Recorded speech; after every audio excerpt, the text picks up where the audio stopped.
Hello everyone, आज हम जानेंगे एजिथ्रोमाइसिन टैबलेट आईपी 500 mg यानी 500 मिलीग्राम की डोज में ये टैबलेट आती है, जो कि एक बहुत पॉपुलर एंटीबायोटिक है। बहुत ही ज़्यादा इंडिया में यूज़ की जाने वाली मेडिसिन है।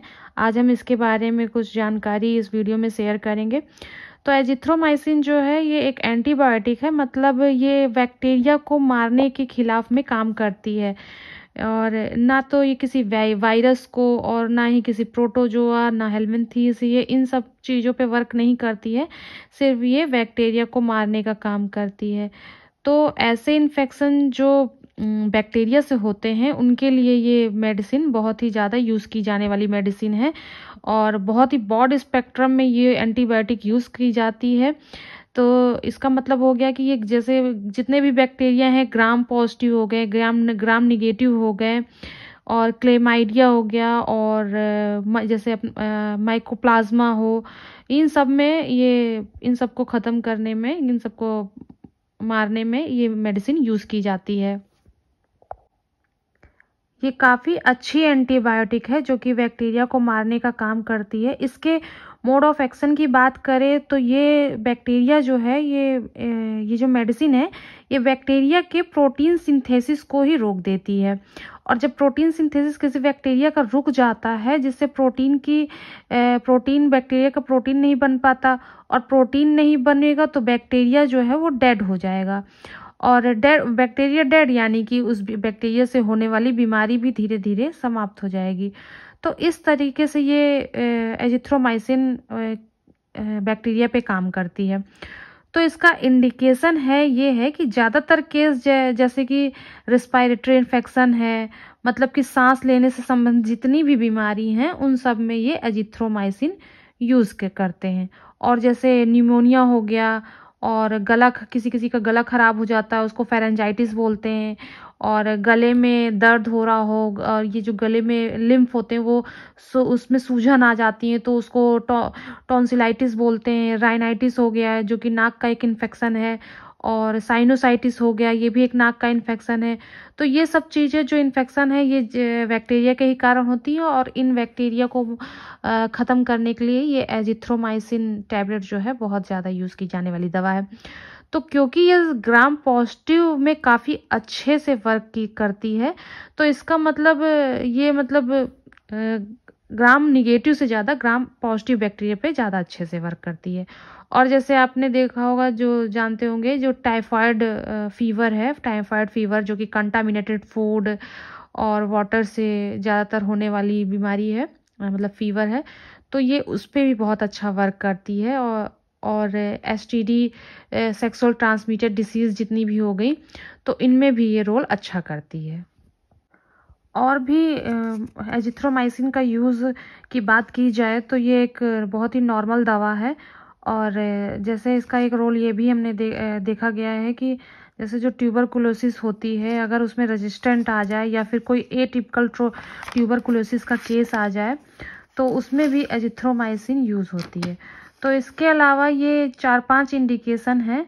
और डोज की बात करें तो ये एक ऐसी दवा है जो बहुत देर तक काम करती है, यानी इसका टिश्यू प्रिपरेशन जो है वो अच्छा है, और यानी कि इसकी हाफ लाइफ भी बहुत अच्छी है। तो नॉर्मल एडल्ट की डोज की बात करें हम, तो ये 500 mg यानी 500 मिलीग्राम ओडी दिन में एक बार ये टैबलेट एडल्ट में यूज़ होती है। और अलग अलग बीमारियों के हिसाब से इसका डोज और ड्यूरेशन जो है वो अलग अलग होता है। जैसे कि किसी का गला खराब हो, फेरेंजाइटिस हो, निमोनिया हो, इन सब की दिक्कत है तो 5 से 7 दिन इसका कोर्स जो है चलता है, और डॉक्टर इसको सजेस्ट करते हैं कि इस दवा को 5 से 7 दिन खाने को। और अगर किसी को सेक्सुअल ट्रांसमिटेड डिसीज़ एसटीडी है तो इसके लिए ये दवा दी जाती है। और जैसे कि यूरेथ्राइसिस हो गया के लिए भी ये दवा दी जाती है। तो सिंगल डोज काफ़ी होता है इसके लिए। और टिपिकल टीवी के लिए तो महीने में रेगुलर ये चलती है। मोटे तौर पर गले में, जो कि ये एजिथ्रोमाइसिन जो है ये प्रोटीन सिंथेसिस को प्रोलॉन्ग कर देती है, इस वजह से इसको खाना खाने के साथ भी ले सकते हैं या फिर खाना खाने के बाद ये दवा ली जाती है। और एक बात का ध्यान रखना है ये दवा खाते समय कि जो कि ये एंटासिड की तरह वर्क करता है, जो एल्युमिनियम और मैग्नीशियम वाला जो एंटासिड है, तो ये इसके साथ नहीं खाना है इसको, ये इसके एब्जॉर्प्शन को बंद कर देता है। तो ये इसी से रिलेटेड अगर ध्यान दिया जाए तो ये ड्रग इंट्रैक्शन की बात करें तो एजिथ्रोमाइसिन अगर चल रही है तो इसके साथ कोई भी मेडिसिन है उसको देते समय जरूर ध्यान देना चाहिए कि ये दवा एजिथ्रोमाइसिन के साथ दे सकते हैं या नहीं दे सकते हैं। तो कुछ ऐसी दवाओं के बारे में हम बात करेंगे, जैसे कि कुछ दवा हैं जैसे वारफेरिन है या दूसरा डिजॉक्सी है, और इसके अलावा स्टैटिन्स है। तो ये लिपिड लोअरिंग ड्रग है, तो अगर इसके साथ आप एजिथ्रोमाइसिन को ना ही चलाएं तो अच्छा है, क्योंकि ये मसल्स इंजरी के चांसेस को बढ़ा देती है। डिजॉक्सिन के अलावा जो है स्टैटिन्स और कॉल्चिसिन्स, एवरोलाइमस, राइट, ये सब जो हैं ये एंटासिड हैं। ये 4-5 दवाई अगर किसी की चल रही हैं तो उसको सावधानी देने की ज़रूरत है कि अगर वो दवा एजिथ्रोमाइसिन को चलाए इनके साथ साथ तो वो डॉक्टर की निगरानी में रहे या डॉक्टर के बिना परामर्श लिए इन दवाओं को साथ साथ ना लें। काफ़ी सारे लोग जिनको इंट्रैक्शन की जानकारी नहीं रहती हैं उनके लिए ये जानना बहुत ज़रूरी था इस वीडियो में कि कभी भी कोई दवा चल रही है तो उसके साथ ये दवा लें या ना लें। प्रेग्नेंट महिलाओं में एजिथ्रोमाइसिन काफ़ी सेफ़ है, और लैक्टेशन की बात करें तो इसमें भी सेफ़ है। और हाँ, एक बात ध्यान देने की ज़रूरत है, अगर लीवर और किडनी में सीवियर किसी को प्रॉब्लम है या सीवियर लीवर या किडनी डैमेज है किसी का, तो उसको ये दवा उस पर नहीं चलेगी, और अगर चलानी भी है तो उसको बहुत ही सावधानी से डॉक्टर की निगरानी पर लेना होगा। और साथ ही साथ अगर किसी को हार्ट में प्रॉब्लम है, जैसे हार्ट की बीमारी है या हार्ट में पेसमेकर लगा हुआ है, तो उसको भी इन कॉन्ट्राइंडिकेशन को ध्यान देना बहुत ज़रूरी है, और बिना डॉक्टर के प्रिस्क्रिप्शन के ये दवा अपने से खुद कभी ना ले, ये ज़्यादा साइड इफ़ेक्ट दे सकती है। और अल्कोहलिक पेशेंट जो है तो अल्कोहल लेते समय इस दवा को तो बिल्कुल ना ले।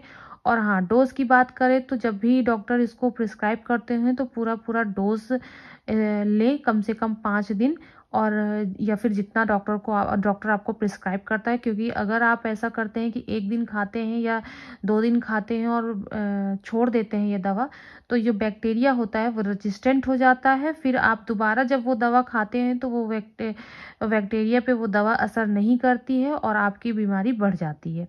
इसलिए इस बात का ध्यान देना बहुत ज़रूरी है कि जब भी कोई भी दवा ले तो उसका पूरा कोर्स करें, ना ही उसको बीच में छोड़ें। तो ये आज एजिथ्रोमाइसिन के बारे में इस वीडियो में जानकारी थी। तो कैसा लगा वीडियो आपको कमेंट करिएगा, और अगर अच्छा लगा हो तो लाइक करिएगा, शेयर करिएगा, और आगे इसी टाइप के वीडियो जानने के लिए चैनल को सब्सक्राइब करिएगा। Okay, thank you.